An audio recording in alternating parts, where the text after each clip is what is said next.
traveled several hundred miles to spend a holiday week with two old friends of mine, Jarveau and Jarvette. They do a clown act with a small traveling tent show, and the show always headquarters on the grounds of a large amusement park. This time it was no different. And I saw Jarveau. He'd been doing the same thing a year ago when I left him.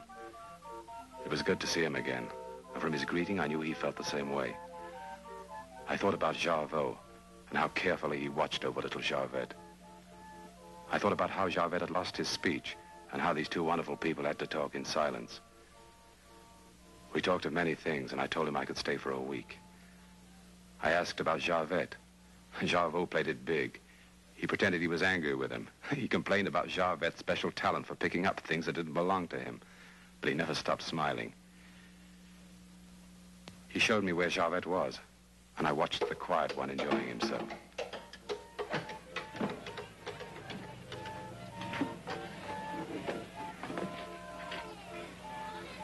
Then I saw something else and said, up to his old tricks.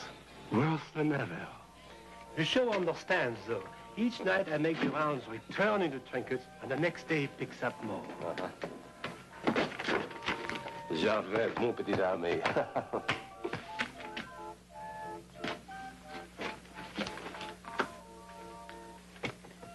Yes, I'm staying.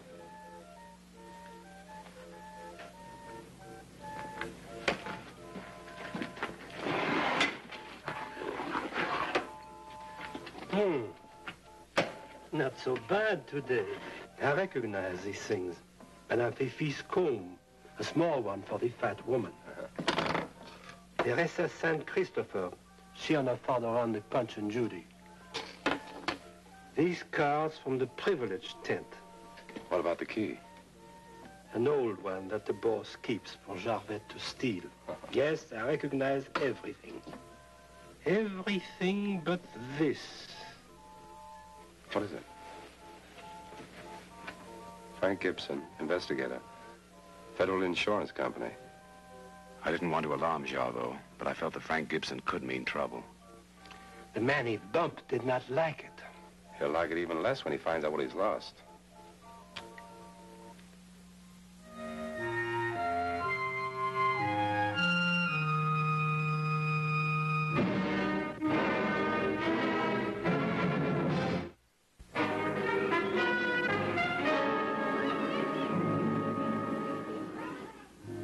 I changed my clothes and headed for Frank Gibson's tent.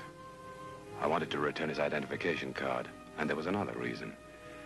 I was curious as to why an insurance investigator was working for this small carnival as a prop man.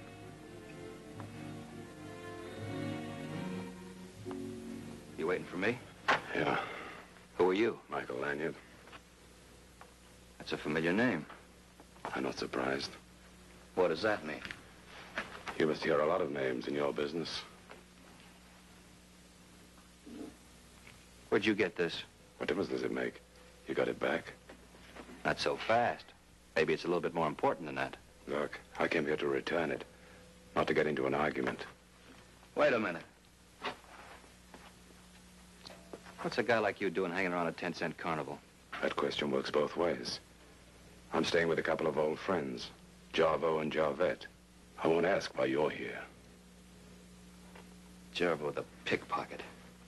I got a good mind to call the police. He's not a pickpocket, and he didn't mean any harm. If you don't want people to know who you really are, why don't you get smart and hide that card someplace? If Jarveau could talk, he'd apologize. I'm doing it for him. Lanyard. Yeah? I'm sorry, I guess I sounded like a kid. When I realized my identification card was gone, I got sick. I've been traveling with this show for over a month now. If my identity were known, it would undo everything. Forget it. Jarveau can't talk. You're on your own. Maybe. I'll have to think about it. If I come up with the right answer, perhaps I'll give you a call. Not me. I'm on vacation. You got anything against money? Money? No, nothing. Unless it interferes with my plans. See you around, Gibson. That's for sure.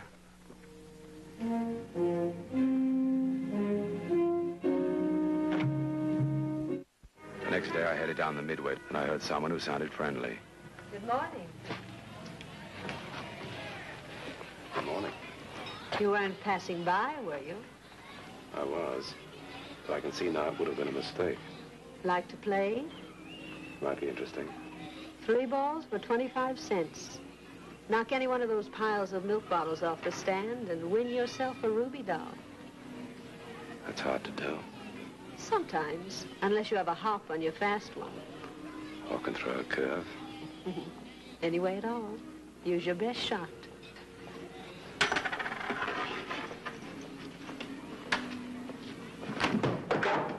Maybe I'm a cynic, but to me, Ruby seemed too friendly. So I played it like a guy who couldn't get himself arrested.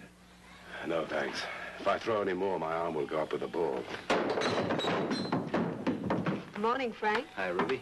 Give the gentleman a prize. A man who can't hit 3 bottles at that range doesn't deserve a doll. Maybe you weren't using that curve you talked about. Maybe you were. Goodbye. I'll go with you.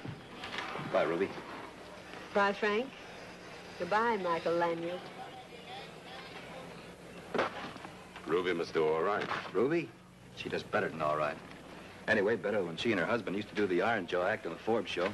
Are you a Carnival man or an insurance investigator? That's what I wanted to talk to you about. Oh. Care to step into my office? Sure.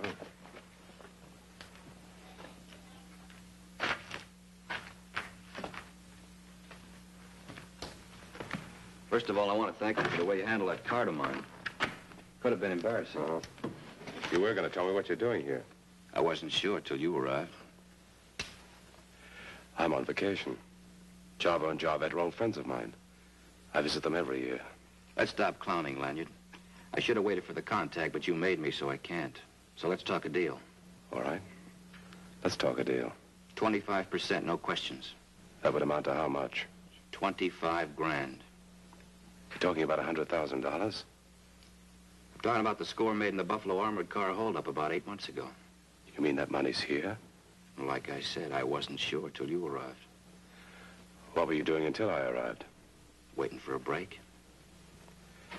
You sure it's here? That's the way we got it figured. My company's already paid off the full amount to the insured armored car people. They'd be very happy to get back 75 grand. Uh-huh. What do you say? I'll think about it. Do that. Let me know what you decide. The offer's only good overnight.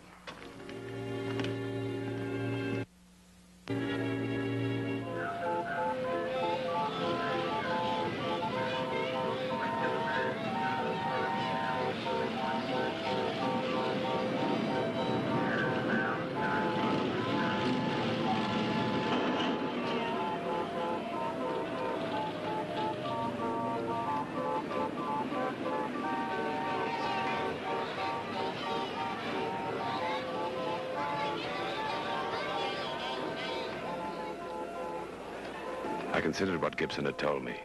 An armored car robbery, $100,000. I had to think it out. For me, it didn't quite make sense. Why would anyone heist $100,000 and hide it in a small carnival? And if they were here, where could they keep that much money? I had the feeling that maybe Frank Gibson hadn't told me the truth, and that interested me, because I don't like being thought a fool or being lied to.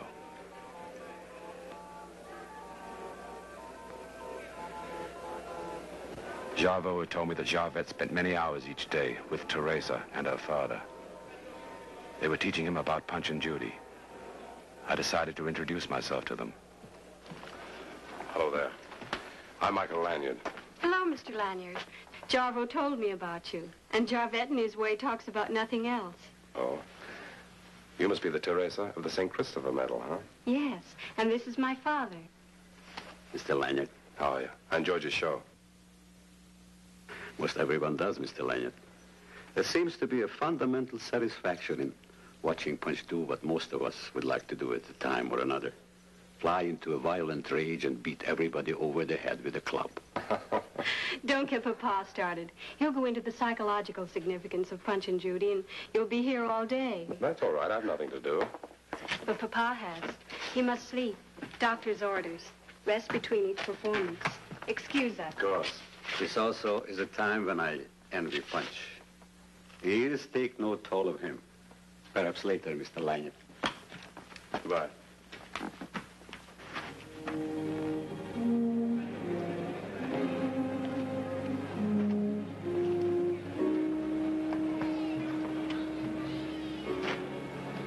nice people, but I hadn't been able to forget Frank Gibson.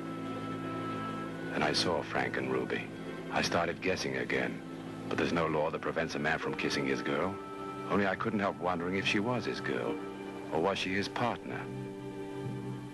And now, ladies and gentlemen, Jarveau and Jarvette.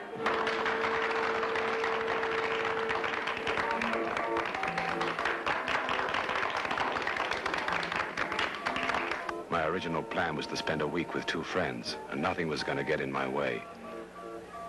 I'd made up my mind to tell Frank Gibson I was no longer interested in his proposition, nor was I interested in whatever game he and Ruby were playing. And I was going to add that I thought he was a big phony. I began to watch Jarveau and Jarvette do their act again, but something was wrong. There were no laughs.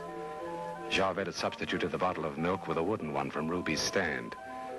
The act had died, and Jarveau seemed unhappy, but it would be forgotten because tonight was Jarvette's birthday, and Jarveau had prepared a surprise party for him.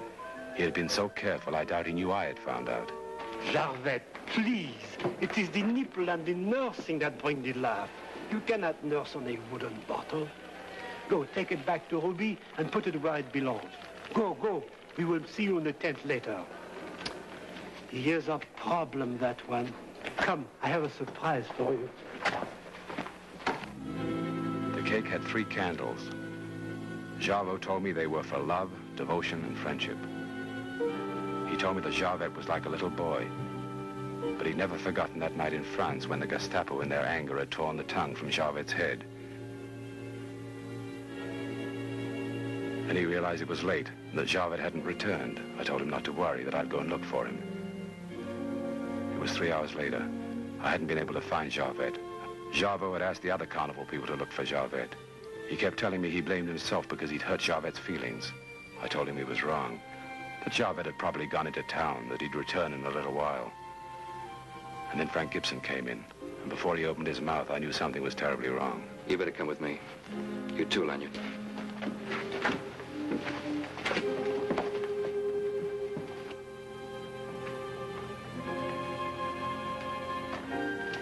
Gibson took us to the main tent, and then we saw him. Jarvette was dead. As I looked, I started to burn. I wanted to do anything that could change what had happened, but that was impossible. I told Gibson to call the sheriff.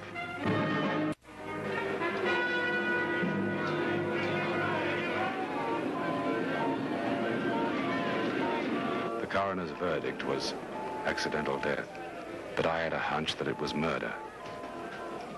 What'd they decide? An accident. Jarvis said the little fellow was always climbing around up there.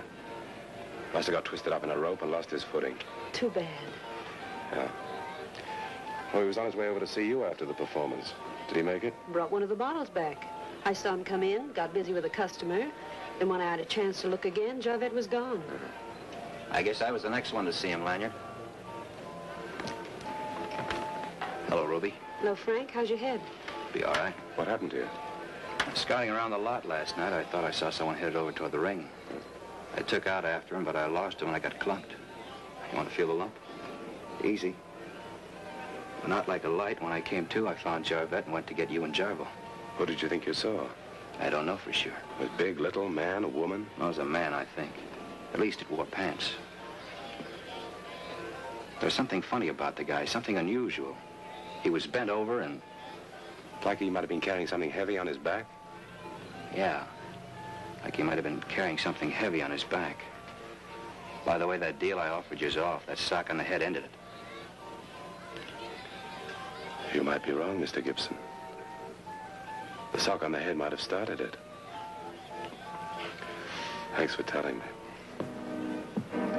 I started by making a telephone call to the company that employed Frank Gibson. What I learned surprised me. I owed Gibson an apology. He was on the level. He'd worked for them for over 10 years. He was one of their top men. I said thanks. I made a second call to a friend of mine, an actor's agent.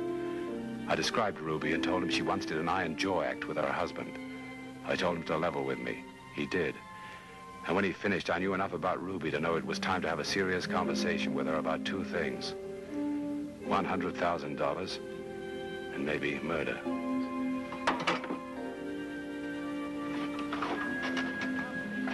Mr. Lanyard.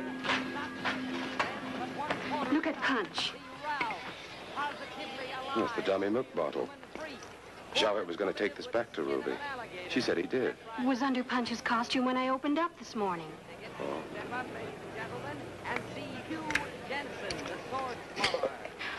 Money. Yeah.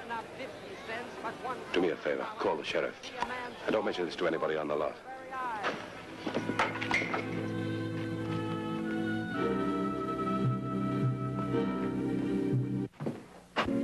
Now I had all my answers.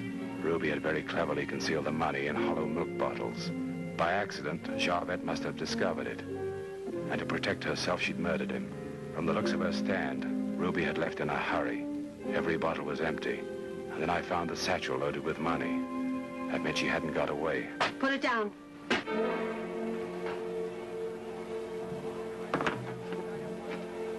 Now back away from it.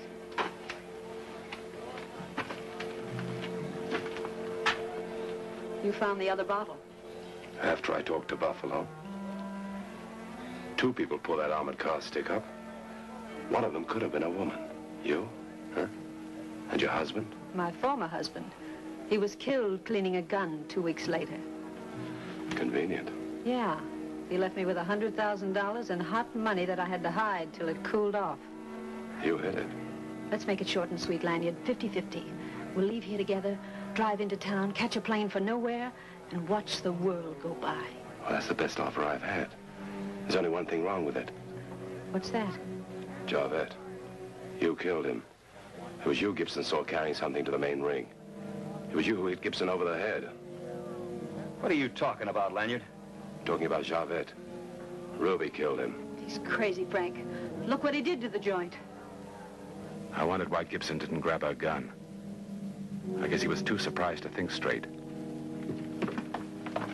You trying to tell me she carried him up on a platform and dropped him with a rope around his neck? Sure. High places don't bother Ruby. Remember? Ritter and Romaine? The Iron Jaw Act you told me about? She could carry you up there, or me. It's an idea.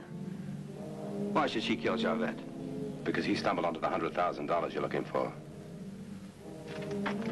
While you two dream up the rest of it, I'll be on my way. Why are you leaving, Ruby? Business. I'll get in touch with you, Frank. But if you want that $100,000, stay here and put the pressure on Lanyard. If you want that $100,000, better look in the case she's carrying. There's nothing in here that isn't personal to me. Of course. There's something awfully personal about that much money. What do you say, Ruby? If you touch this case, it's all off between us. If you can't trust me now... Ruby, it's just...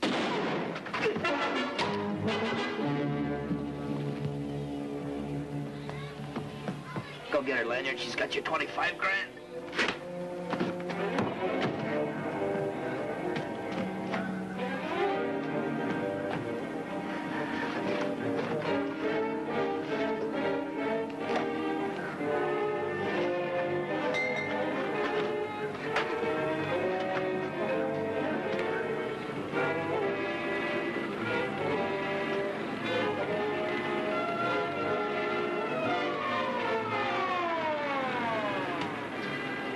I knew Ruby couldn't get away. I've seen some rotten dames in my life, and she belonged at the head of the class. She hadn't hesitated a second when she shot Gibson. I got angry again. I thought about how cool she must have been when she murdered Javette, and she headed for the roller coaster.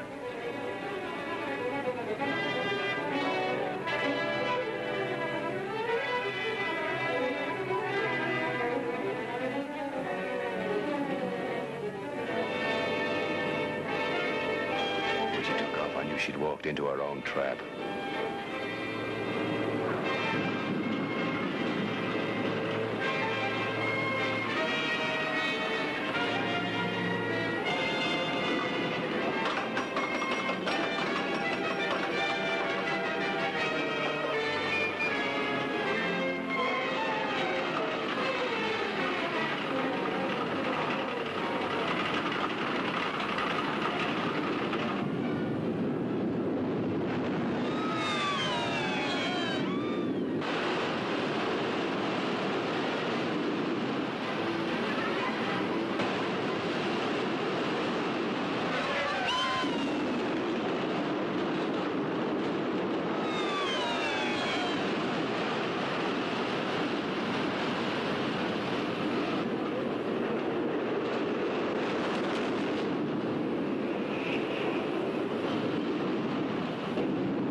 the shot and saw her fall. When I looked down at her broken body, I didn't feel sorry. I figured Gibson had just saved the state a lot of money, and that Jarvette's death in a small way had been paid off. The wild continue in New York. You will be here day after tomorrow. Until then, I do not know. I've seen the act many times, Jarvo. I think I know the routine. Michael, will you do it? I'd like to, if you'll let me. Michel, mon ami.